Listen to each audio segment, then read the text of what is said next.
Hola, hola, ¿qué tal? Bienvenidos a Producción Animal. En el día de hoy vamos a hablar sobre triquinosis. Básicamente es un virus que afecta a los porcinos y que también tiene sus consecuencias en los seres humanos. Para poder hacer un pantallazo sobre esta enfermedad que afecta, como bien decíamos, mucho al hombre, pero que también tiene sus consecuencias en la producción ganadera, estamos con Mariana Pasqualini, que es especialista en el tema, que nos va a dar un pantallazo, ¿no? Como siempre estamos acostumbrados aquí por Chacra Televisión. Contanos básicamente qué significa y qué es la triquinosis que se da en los porcinos. Hola, bueno, gracias por la invitación. La triquinosis es una enfermedad parasitaria, es una enfermedad transmitida por alimentos que está distribuida a nivel mundial, ¿sí? No solamente la encontramos acá en nuestro país, pero la particularidad es que en Argentina es endémica. Se transmite, como dijimos, por alimentos. Esto quiere decir que el hombre se contagia por el consumo de carne cruda o insuficientemente cocida. Esa es la principal fuente de infección. Nosotros cuando hablamos de triquinela se nos viene a la mente, la primera imagen es un cerdo doméstico. No es así, es triquinelosis, hablamos cerdo doméstico. Pero no, puede estar implicados otros animales, por ejemplo los jabalíes, los pumas, y en el resto del mundo también fue detectada en otros tipos de animales y fueron fuente de infección para el hombre. ¿Por qué siempre lo relacionamos con el cerdo doméstico? Por nuestras costumbres de tanto crianza, faena, ¿sí? Elaboración de subproductos de origen porcinos de manera domiciliaria, que quizás no tuvieron una crianza adecuada, que no nos da carne segura y con eso se elaboran subproductos como ser chacinados, embutidos y son una buena fuente de infección para el hombre. Decías que es una enfermedad endémica que hace muchísimos años que está. ¿Hay estudios de cómo se originó, digamos, cómo terminó llegando, digamos, a los que son jabalíes o a los que son cerdos? En realidad, esta enfermedad fue descubierta en el año más o menos 1835 en un cadáver durante una autopsia en Londres. Ese fue el primer hallazgo. Ahí es como que despertó el interés, se empezó a estudiar. En Argentina, el primer caso detectado y documentado fue en 1898 aproximadamente, en una familia que había consumido carne porcina y se llegó a establecer, a partir del estudio de la carne porcina y los roedores, que tenían larvas de triquinela. ¿Sí? O sea, es una enfermedad que es hasta hace muchos años en todo el mundo. ¿Cómo llegó a Argentina? Podemos decir por la inmigración, por todo lo que es también el tránsito de animales, pero no podemos decir que exclusivamente que la trajeron durante la inmigración, sino que quizás estaba circulando por nuestro país y bueno, fue con estudios posteriores la hemos hallado. ¿Sí? Digamos, es más habitual encontrar lo que es esta enfermedad en porcinos en pequeñas granjas o en granjas que no están súper profesionalizadas o que no tienen gran volumen de profesionales, tanto veterinarios como controles sanitarios.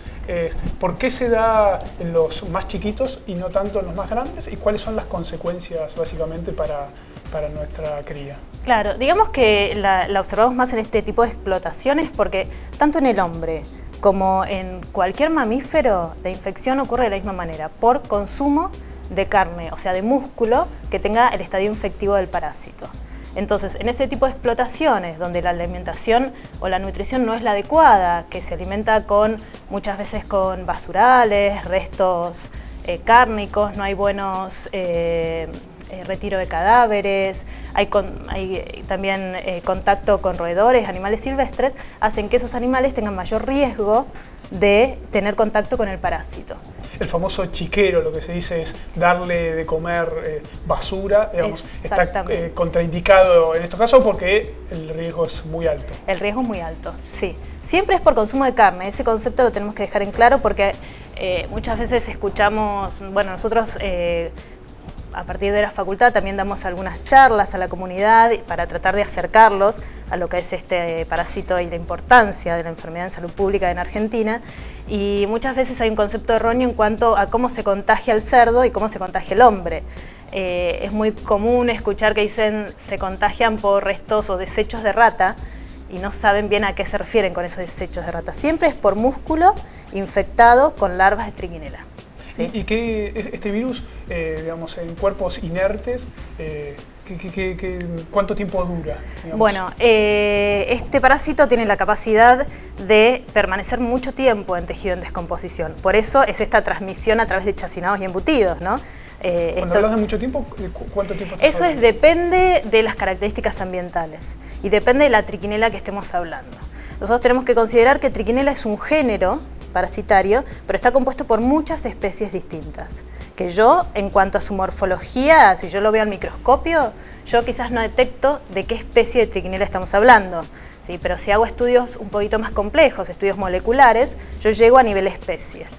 Esto es importante porque según la especie de trichinella que estamos hablando, también es su capacidad de resistir distintas condiciones. Hay algunas especies que son más resistentes a condiciones térmicas frías, ¿sí? Resisten la congelación, y otras especies que no, ¿sí? Por ejemplo, Trichinella spiralis, que es la más frecuente de encontrar en nuestro país y en la mayoría de las partes del mundo, es más sensible a la congelación. Pero, por ejemplo, Trichinella britovi, que se encontró hace muy poquito en Argentina, se encontró porque no estaba en otras partes del mundo, pero se la halló ahora en Argentina, tiene la característica de resistir a la congelación. Entonces, también las medidas de manejo entre una especie y la otra es diferente, ¿sí? Por eso son que no podemos establecer exactamente cuánto tiempo puede vivir en distintas, por ejemplo, en distintas condiciones ambientales, porque depende de la especie de la que estemos estudiando. O sea, el creer que uno congelando o conservando la cadena de frío puede, digamos, frenar lo que es la triquinosis o inactivarla, no es cierto. Claro, ese era un concepto que quizás teníamos años anteriores cuando pensábamos que la única especie que circulaba en el país era Trichinella spiralis. En este momento no podemos dar nunca esa recomendación porque sabemos que hay especies resistentes al frío, entonces el parásito no muere si yo congelo la carne y la transmisión puede ocurrir igual. ¿Qué pasa con el tema de la cocción? Porque siempre se dice, cuando comes cerdo hay que cocinarlo hasta que desaparezca ese color rosado. ¿Es tan cierto? Sí, son sensibles en general al calor, pero bueno, también es una medida que nosotros no la damos como medida preventiva. Siempre vamos a hablar de un buen diagnóstico negativo y después consumo de carne segura. Pero la cocción siempre se recomienda que sea hasta que desaparezca ese color rojizo y que no observemos el jugo. Vieron que sea un jugo que sea bien transparente, ¿sí? O sea, que tenga una buena cocción. Pero eso siempre depende también del trozo de carne de que estemos hablando. Hay algunos que son muy gruesos, o sea que la temperatura tiene que llegar al centro geométrico de la pieza y es más complicado. ¿En Argentina cuán complicada está con triquinosis? Como si tuvieras que hacer un mapa de la región, cantidad de casos o distribución, ¿cómo se distribuye? Siempre se distribuye principalmente en la zona donde hay más crianza de cerdos, ¿no? Que es la zona centro del país. Ahí se detecta el mayor número de brotes, ¿sí? Y el mayor número de casos humanos. Cuando hablamos de casos, en los últimos años hubo un aumento en los casos notificados en el hombre, llegando a más o menos entre 1.300 y 1.400 casos notificados de triquinosis humana. El tema de la notificación es que la sintomatología en el hombre es bastante inespecífica. ¿Qué quiero decir con esto? Que se puede confundir, quizás en sus primeros momentos, con cualquier otra enfermedad. Recordemos ¿sí? ¿Cuáles son los síntomas? Diarrea, dolores de cabeza. Claro, los síntomas están en estrecha relación con el ciclo biológico del parásito. El parásito ingresa siempre por vía oral, ¿sí? Por el consumo de carne, que tiene la larva 1, que es la larva infectante. Tiene todo un ciclo de vida en nuestro intestino, donde se desarrollan los adultos, o sea, ese parásito crece hasta adulto y comienza a reproducirse. Una vez que se reproduce, hay una aparición de larvas por parte de la hembra, que esas larvas van por sangre y llegan hasta los músculos estriados, que es donde la larva va a permanecer viable durante muchos años y está a la espera de un nuevo consumidor, ¿sí? Entonces, la sintomatología va a tener una fase digestiva, que dijimos que es desde que el parásito, ¿sí? Ingresó por vía oral, llegó a su intestino, ahí creció. Entonces, ahí vamos a tener diarrea, ¿sí? Náuseas, dolor abdominal, por ejemplo. Después, a partir de la segunda semana, vamos a tener toda la sintomatología referente a la diseminación del parásito, que ahí hay sintomatología, por ejemplo, fiebre, ¿sí? Edema bipalpebral, ¿sí? También tenemos irritación de la conjuntiva, pueden haber hemorragias subunguiales, que son hemorragias debajo de las uñas, ¿sí? Y por último tenemos también lo que son los dolores musculares, porque es el establecimiento de la larva en el músculo. Pero digamos que, como ven, en la primera etapa, que es la fase digestiva, nosotros la podemos confundir con cualquier otra enfermedad que me pueda dar esa sintomatología, diarrea, náusea, dolor abdominal, se lo podemos atribuir a otra cosa que quizás no es triquinelosis. La detección, me decías, de la triquinosis, que se dan más casos en el centro del país, que es donde más se producen los cerdos y los chacinados, ¿se da a partir de la detección en humanos o se da a partir de la detección en los mismos cerdos? Bueno, tenemos ambas cosas. En general, la aparición de los brotes, ¿sí?, de los casos en las personas, es lo que lleva también a buscar esa fuente de infección.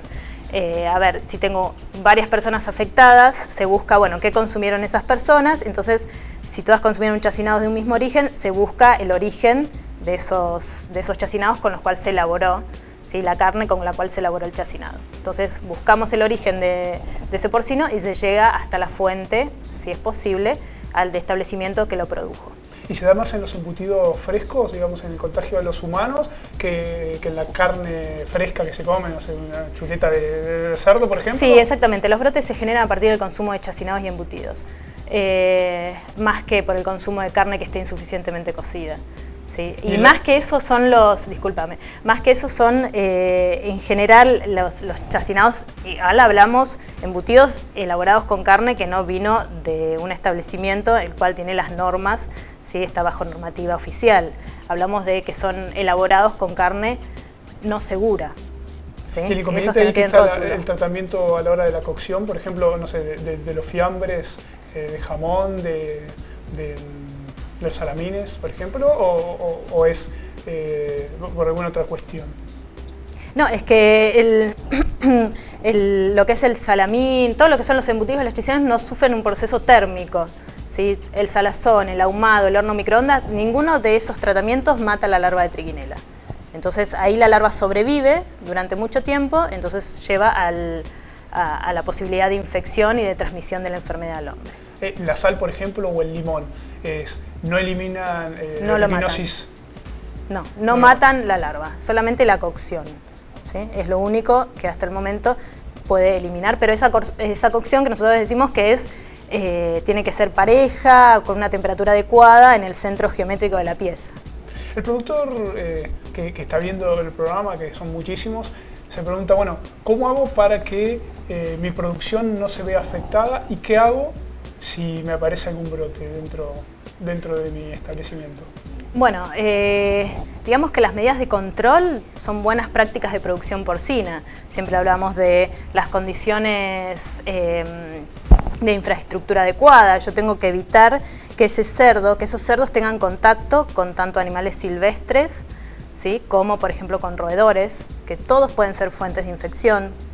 Tengo que alimentarlos con alimentos que sean seguros, ¿sí?, que sean elaborados de manera adecuada y que yo también los almacene en mi establecimiento de forma adecuada. Por esos alimentos quizás yo compro son seguros, el alimento que yo le doy a mis animales, pero lo almacené en un lugar de mi establecimiento que tienen acceso otros animales. Entonces, al tener acceso a otros animales, pueden quedar restos de esos animales en el alimento y después yo se lo doy de comer a los cerdos y ahí es otra fuente de infección. Esas son las principales medidas, ¿sí?, la alimentación, la sanidad y la infraestructura. ¿El trabajo del veterinario? Y el trabajo del veterinario siempre está en realizar, ver estas condiciones básicas de manejo, de sanidad, que hablamos recién, el control de roedores, la alimentación, o sea, la nutrición adecuada, y también en el momento del diagnóstico. El diagnóstico de esta enfermedad es post-mortem, o sea, todos esos cerdos que van a faena tienen que ser analizados por la técnica de digestión artificial, que es lo que rige la normativa oficial de nuestro país, y que es una técnica que tiene muy buena sensibilidad y está validada a nivel mundial. Entonces, todos los cerdos tienen que ir a faena, ¿sí? Todos los cerdos que van a faena van a ser analizados por medio de esta técnica. Todos, no es que se hace un muestreo, digamos, no. Estadístico de cada 10 y evalúo a 3, los otros no están. No, todos. Tiene que ser cada cerdo de manera... En realidad la técnica te permite hacer un pool de animales, pero tengo que muestrear todos los animales. De ese pool, si me llega a dar positivo, bueno, tengo que ir desglosando a ver qué animal es positivo y qué animal es negativo. ¿Sí? Pero siempre se tiene que analizar la totalidad de los animales. ¿Sobre el animal en pie se hacen muestreos, por ejemplo, para saberlo? En realidad, lo que te libera la carne a consumo es que te dé negativa la técnica de digestión. ¿Sí? Con ese resultado yo puedo consumir la carne. Hay otras técnicas, por ejemplo las técnicas serológicas, pero como toda técnica serológica, yo tengo un periodo de ventana, ¿sí? O sea que yo hoy mido anticuerpos con la técnica serológica, ¿no? Yo tomo sangre, realizo la técnica, hoy me puede dar negativo, ¿sí? Entonces yo digo, está negativo, lo libero a consumo. No, porque ese animal puede tener las larvas en sus músculos. ¿Por qué? Porque todavía no levantó los anticuerpos. A veces pasan diferentes semanas o hasta meses en que el animal levanta anticuerpos. Eso va a depender de cada animal y también de la especie de trichinella que lo esté parasitando y de la dosis infectiva o de la dosis parasitaria que tenga ese animal, ¿sí? O sea, hay varias variantes, o sea que yo con un serológico hoy no puedo liberar mi animal a consumo. Lo único que me permite liberarlo es la técnica de digestión artificial. ¿Y la contaminación post, matadero existe? No. Siempre la forma infectante siempre va a ser la larva 1 que está en el músculo. O sea, para que un animal se infecte tiene que haber consumido músculo parasitado. ¿Cómo es el tema de una vez que se detecta en nuestra granja, digamos, un caso? ¿Qué es lo que dice el protocolo con el RES? ¿Se tiene que eliminar por completo? Claro, ¿Se puede hacer estudio por estudio, como dice la reglamentación, a cada animal una vez que está faenado? No, una vez que, la faena se hace en establecimientos habilitados, ¿no? O sea, los animales van a faena, se detecta un positivo, se avisa a SENASA y SENASA empieza a actuar. O sea, tiene que ver de dónde provino ese cerdo, llega al establecimiento donde provino el cerdo y se produce una interdicción. O sea, se evita entrada y salidas de animales de ese establecimiento y después todos los animales de ese productor tienen que ir a una faena controlada. La totalidad de los animales. Los positivos, se descartan y los negativos pueden ir a consumo. ¿Existe una cuarentena sobre el establecimiento? ¿De cuánto tiempo si es que se...? No, eso lo establece el personal que esté actuando, ¿sí? Porque tienen que ver, una vez que llegan al establecimiento, dijimos, se produce una faena controlada, o sea, la totalidad de los animales tienen que ir a faena, a veces de manera escalonada. No es necesario que vaya todo junto porque también podemos permitir que ganen peso los animales para que el productor no tenga una pérdida tan grande. Muchas veces vos tuviste un positivo, pero después van a faena y no todos los animales tienen por qué estar positivos, ¿sí? ¿Y se puede seguir produciendo? Bueno, pero primero SENASA te tiene que permitir producir eso cuando vea que todas las condiciones son adecuadas para que los cerdos no se vuelvan a infectar, esos cerdos nuevos que vos ingreses, ¿sí? Después vas a poder producir, pero depende de las condiciones del establecimiento. ¿Cómo funcionan esos controles? Digamos, ¿son rigurosos? ¿En cuántos casos se detectan en Argentina por año, si tenés el número? No, los focos porcinos, en realidad digamos que los focos porcinos se dan en establecimientos cuyas condiciones de manejo son bastante precarias, exactamente, con bajas condiciones sanitarias. En nuestro país tenemos muy buenos establecimientos porcinos donde tienen riesgo insignificante de esta parasitosis porque las condiciones tanto sanitarias como nutricionales son muy altas. Entonces, estos tipos de establecimientos, la verdad que no se producen focos, ¿sí? Cuando afecta a los animales decimos focos y cuando afecta a las personas decimos brotes, ¿sí? Entonces es esto principalmente. Se dan los focos porcinos en producciones, como dijimos, que tienen bajas condiciones higiénico-sanitarias y también en lo que aumentó mucho en los últimos años en nuestro país, que son los que se llaman tenedores porcinos, que son los que engordan los animales de manera domiciliaria, transpatio, también se conoce con el nombre, que las condiciones son muy precarias en cuanto a la alimentación de estos animales, entonces son la principal fuente de focos porcinos. ¿Y cómo se los cataloga? Digamos, una vez que el producto sale a la venta de consumo masivo, uno puede mirar una etiqueta de control. ¿Cómo se da cuenta si pasaron esos controles?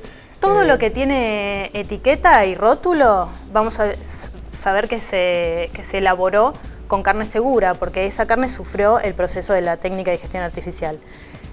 todo lo que nosotros estamos acostumbrados a ver, quizás en las rutas de nuestro país, esos chacinades sin me compro un etiqueta. salamí, me compro... ¿Es aconsejable eso?